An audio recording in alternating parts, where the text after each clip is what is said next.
guys, ini jangan lupa kalau habis perjalanan jauh itu kakinya harus diselonjorkan kayak gini biar nanti diluruskan teman-teman, diluruskan maksudnya biar nggak parisas teman-teman. Parisas tuh yang kayak kakinya ada bejulan-bejulan kayak gitu loh guys. Itu penyebabnya kalau habis perjalanan jauh itu kakinya nggak diluruskan kayak gini gitu teman-teman.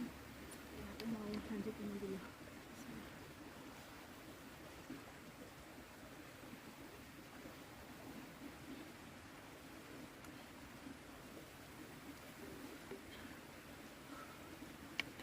Bener-bener capek guys, keringat aku udah bercucuran